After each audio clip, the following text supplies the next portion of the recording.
ఇది ఇంత నాసిరకం పనులు మరి ఏందో ఇది ఈ కమిషన్ల కక్కుర్తి అసలు ఈ క్వాలిటీ లేకపోవడం ఈ అసమర్థత ఈ చేతగంతనం ఈ తొందరపాటు ఏ కారణాన తప్పనిసరిగా జ్యుడిషియల్ ఎంక్వైరీ ఎక్స్పర్ట్స్ ఎంక్వైరీలో తేలుతాయని చెప్పి నేను మనం చేస్తున్నాను.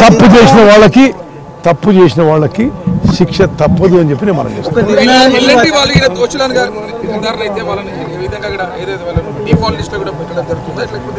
ఎవరు తప్పు చేసినా ఇది పబ్లిక్ మనీ కదా, అకౌంటబిలిటీ. ఈ బ్యారేజీకి 4,000 కోట్లు అయిండొచ్చు, కానీ ఈ 3 బ్యారేజీలు కలిపి 7,000 కోట్లు అయిండొచ్చు. కానీ ఈ 3 బ్యారేజీలు ఇప్పుడు ఏమైతుంది, నాన్ ఆపరేషన్లు అయిపోతున్నాయి.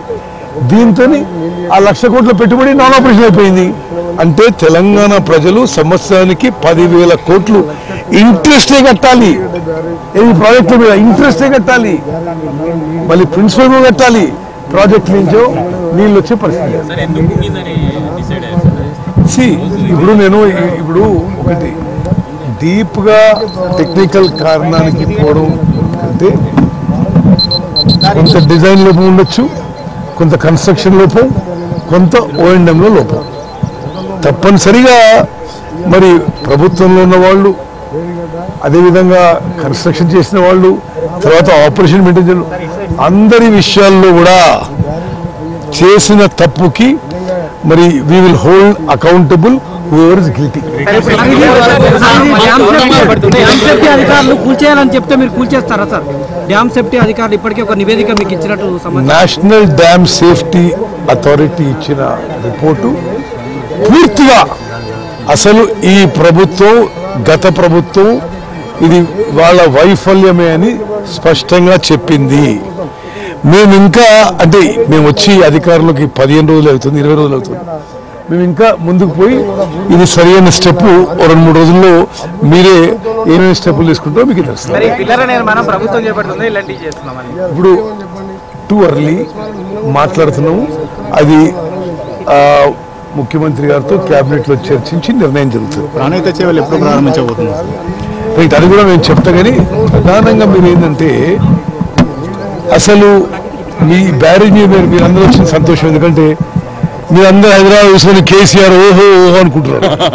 ఇప్పుడు ఇక్కడ ఇప్పుడు చూసి ఈ ప్రాజెక్ట్ చూసి అరే ఏమో ఇంత నాసిరకమా, ఇంత అసమర్థతనా, ఇంత చేతగాంతనమా, ఇంత తొందరపాట, మన డబ్బులు తీసుకొచ్చి మన జీవితాలు మన పిల్లల జీవితాలు తాకట్టు పెట్టి బ్యాంకులలో హై ఇంట్రెస్ట్ మీద లోన్స్ తీసుకొచ్చి ఈ బ్యారేజీని కట్టింది. ఇప్పుడు కాళేశ్వరంలో మీరు చెప్పిన 3 కూడా మేడిగడ్డ, అన్నారం, 3 కీలకమైనవి, ఇవన్నీ డ్యామేజ్ అయి ఉన్నాయి. ఇప్పుడు ఇందులో వాటర్ స్టోరేజ్ లేదు. వీటిని మళ్ళీ వర్షాలు వచ్చినాయి అనుకోండి, ఏం పరిస్థితి? చూడండి, ఈ సిచ్యువేషన్ చాలా అలార్మింగ్ గా ఉంది. నిస్సందేహం ఈ 3 బ్యారేజ్ల డ్యామేజ్ వల్ల రాష్ట్రంలో ఇప్పుడు రెండో పంటకి కొంత నీరు కూడా సఫర్ అవుతుంది. డెఫినెట్ గా ఏది స్టెబిలైజేషన్ కోసము SRSP స్టేజ్ 2 కానీ ఈ ఆయకట్టు కూడా సఫర్ అవుతుంది. మరి ఆల్టర్నేటివ్ అంటే వచ్చే వానాకాలం నాటికి దీన్ని ఏమైనా పునరుద్ధరించే అవకాశాలు ఉన్నాయా సార్? దీన్ని ఏం చేయబోతున్నారు? 100% ఏమి చేయబోతున్నామో 2-3 రోజుల్లో మీకు హైదరాబాద్ నుంచి ప్రకటిస్తాను. ఇప్పుడు నేను ఇంజనీర్ని కాదు, నేను దయచేసి డ్యామ్ సేఫ్టీ అథారిటీ నుంచి ఇతర సంస్థల నుంచి అభిప్రాయం తీసుకొని క్యాబినెట్ ముఖ్యమంత్రి నిర్ణయాలు తీసుకుంటారు. ఎంత ఒకటే ఆ పేర్లు చూడచారి ఆ పేర్లు చూడండి మీరందరూ కూడా. అసలు ఇది 3 ఏళ్ల కింద కట్టేటుంది. అసలు ఇప్పుడు ఎన్నడో 100 ఏళ్ల కింద కట్టేటుంది. ఇది నారాయణ సాగర్ దీనికంటే పెట్టింది. మీరు చూడండి ఒకసారి, నాగార్జున సాగర్ డ్యామ్, శ్రీశైలం, శ్రీరామ్ సాగర్, నిజాం సాగర్ అప్పుడు కట్టిన ప్రాజెక్టులు ఎట్టున్నాయి, ఈ ప్రాజెక్ట్ ఎట్టుంది? తప్పనిసరిగా ఇంజనీరింగ్ వైఫల్యము, పొలిటికల్ లీడర్షిప్ ఫెయిలియర్. ఇది మన ఉత్తమ్ కుమార్ రెడ్డి గారు మన కోమటిరెడ్డి ఎక్కడెడ్డి ఉన్నారు వారిని అడిగి తెలుసు. సార్ చెప్పండి. ఓకే సార్ చెప్పండి, ఈ ప్రాజెక్ట్ మీరు ఎలా విశ్లేషిస్తారు సార్? ఇది వాళ్ళ డబ్బు దానంతో తెలంగాణ వచ్చిన తర్వాత ఏ విధంగా దోసుకోవాలి, ఏమి లేని వాళ్ళ కుటుంబం, కేసీఆర్ కుటుంబాన్ని అందరికీ తెలుసు. ఆయన కొడుకు అమెరికాలో జాబ్ చేసుకుంటూ ఉండే తెలంగాణ వచ్చింది.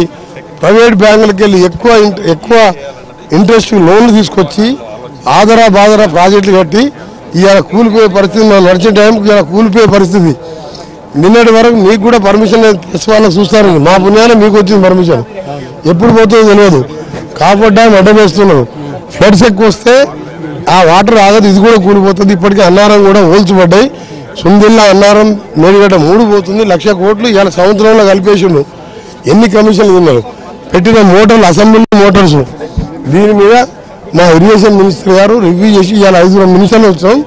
తప్పకుండా దోషులు ఎవరైనా సరే తిన్నదంతా కక్కిస్తాం, రెవెన్యూ యాక్టివేట్ వసూలు చేస్తాం. తప్పు చేసిన ఇంజనీర్ల మీద కానీ కాంట్రాక్టర్ల మీద చర్యలు ఉంటాయి. వదిలిపెట్టే ప్రసక్తే లేదు. ఈ 4 కోట్ల కోసం వచ్చిన తెలంగాణని ఇవాళ 1,00,000 కోట్లు అప్పుల పాలు చేసి 6 లక్షల కోట్లు అప్పు చేసింది. ఇవాళ ఒక్క ఇల్లు కట్టలే. ఇలాంటి నాసిరకం ప్రాజెక్టు కట్టి నాశనం చేసిండు.